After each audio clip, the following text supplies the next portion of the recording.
Lah Sunan Kalijaga muni syahadat kan lho moh. Munine sekaten. Muni kalimat syahadat lho moh, muni kalimat sodo. Saking jawanisasi napa bae dene yakin putih ku sunat ya nganggone ireng terus. Kabeh foto wali songo putih kecuali Kalijaga. Dari TKB wonten napa? Kusuma. Yang tangga kula, bapak kula Tuban, Kalijaga Tuban. Wong kula nate diburu tiang-tiang gara-gara terkenale bapak kula di warisan Kabeh Kusuma. Saiki warise kula nu tamune kathah. Golek kabine sinten Sunan? Zaman kula enak, mun tak dol lek ngopi ya.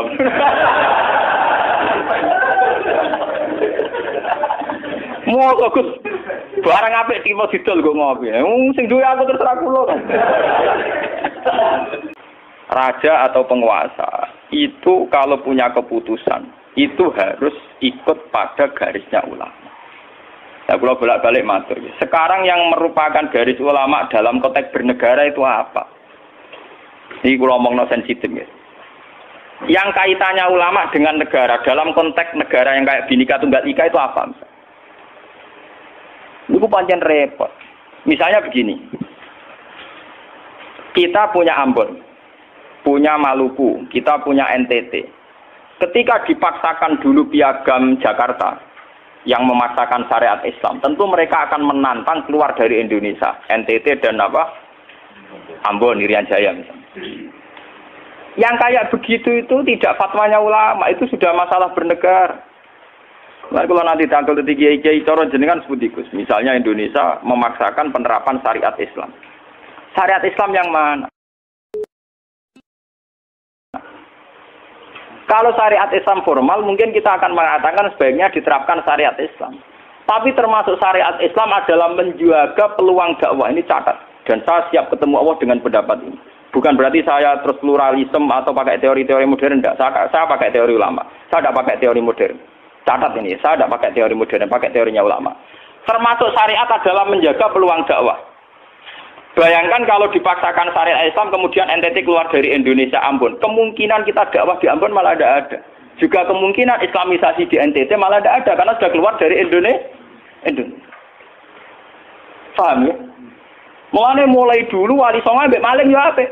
Ambek tukang zina ya apik. Ambek tukang gaduh ya apik. Itu bukan berarti mereka tidak bisa bedakan hak dan batil. Dengan diapii masih ada peluang komunikasi. Dan dengan ada peluang komunikasi, ada peluang dakwah, ada peluang pembenahan.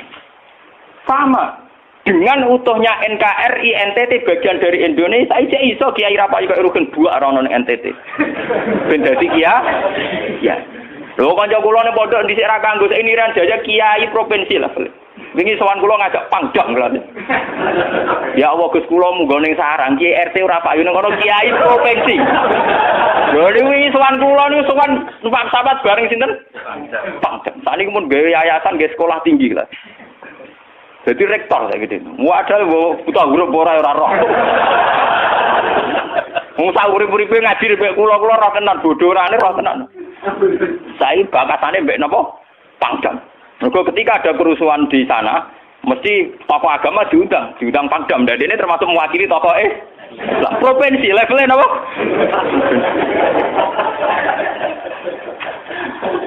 Artinya logika sehat kita, kalau kita memaksakan syariat Islam formal malah NTT lepas, itu kan berarti tidak ada kesempatan dakwah. Toh dengan tidak lepas, toh kita bukan berarti tidak ingin dakwah, kan tetap ingin apa? Mane bojo ngecewakno lae aja pegat. Nek ra mbok pegat ana kesempatan dandani nek kena wong ra iso.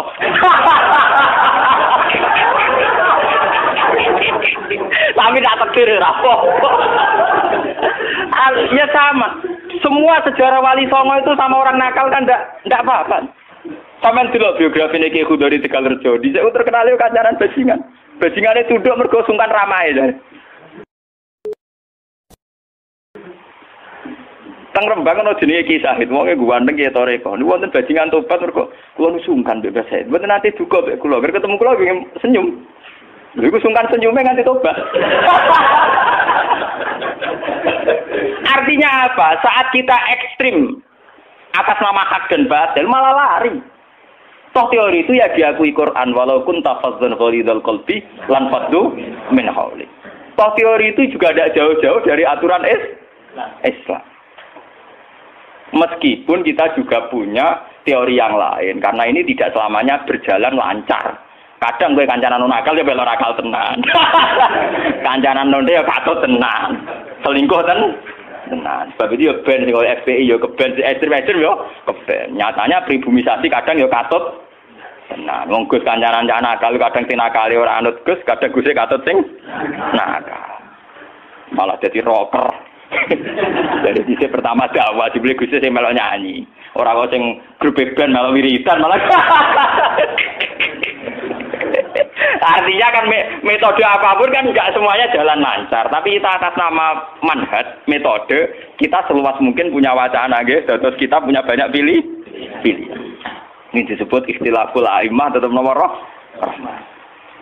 Makanya yang kamu maksud dengan syariat Islam itu apa? Kalau sering bilang yaitu misalnya ditetapkan undang-undang gini. Setiap syariat Islam, kenapa kita ngemis ke negara? Nunggu diundangkan. Kapan kita mandiri sebagai ulama kalau setiap syariat Islam nunggu diundang? Sebelum diundangkan negara, kita sama ulama selalu dakwah ilallah. Misalnya sebelum ada badan narkoba, urip-uripe kiai mesti anti narkoba. Sebelum ada undang-undang misalnya tentang kawin, perkawinan, urip-uripe kiai nak kawin mesti goleki wali. Nah ana tanggane kawin digoleki syahid, goleki napa? Wali. Kenapa setiap syariat Islam kita ngemis ke negara? Dulu ketika pembubaran Ahmadiyah juga kita ngemis ke negara. Tanpa itu pun kita sebagai ulama tetap anti napa? Ahmadiyah. Lah nek saiki misalnya tokoh Ahmadiyah kalau menarik di bangku kowe, lah saiki kowe lomonti mbek kiai kono. Kowe kali-kali nyalahno awake dhewe barang. Mun nang kalah lomo ngono ae. Bagaimana mungkin kita dakwah nek kiai sunine medhit, kiai non sunni loh. Ketika wong lari ning aliran dari aliran apa ses?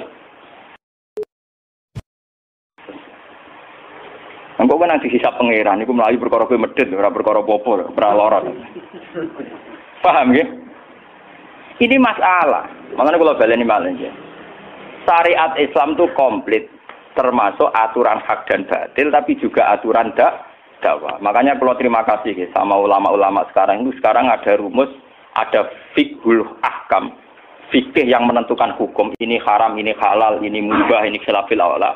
Tapi juga ada fiqhud dakwah, di mana dalam sebuah proses diperlukan satu toleransi. Jenis apa fiqhud dakwah. Dan itu penting kita kaji. Karena dalam sejarah Makkiyah juga begitu. Dalam sejarah apa Makkiyah. Ketika periode Mekah, zina itu tidak pernah halal. Kamu catat, zina itu tidak pernah halal. Maling juga tidak pernah halal. Tapi ada periode 13 tahun di mana Nabi tidak sering ngomong haramnya zina. Juga tidak ada hukuman bagi pezina.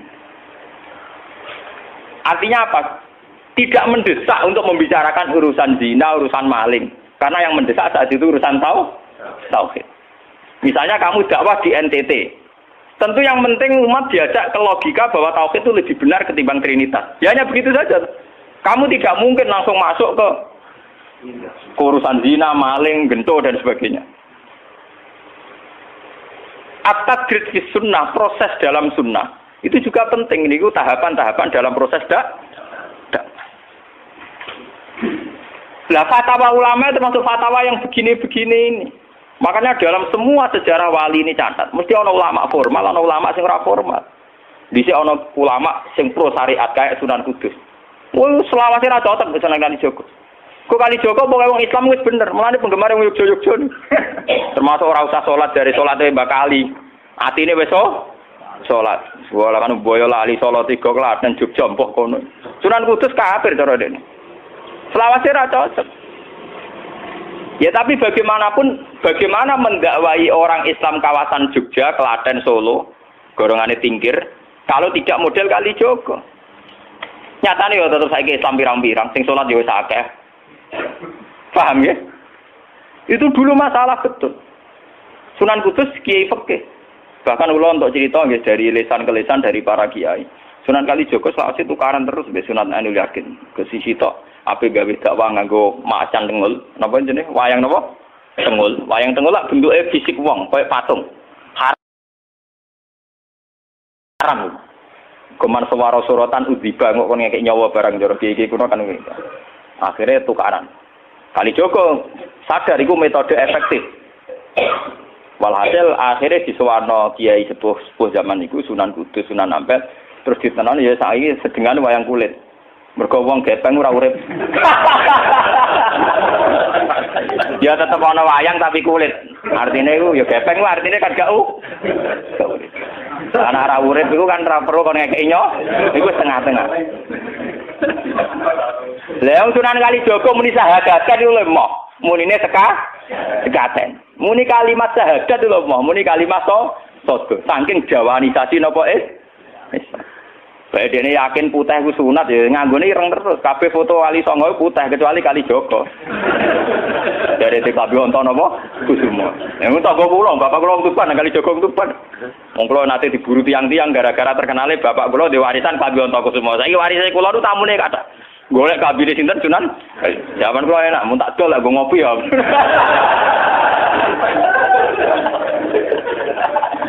Mau Gus. Barang apik tiba didol go ngopi. Sing duwe aku terserah kula kan. Oh ngenyawang tenan wong alim jus bakat ana Kusuma. Payah tenan.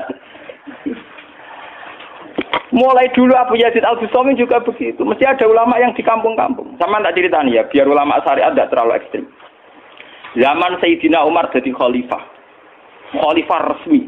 resmi yang ditunjuk para sahabat.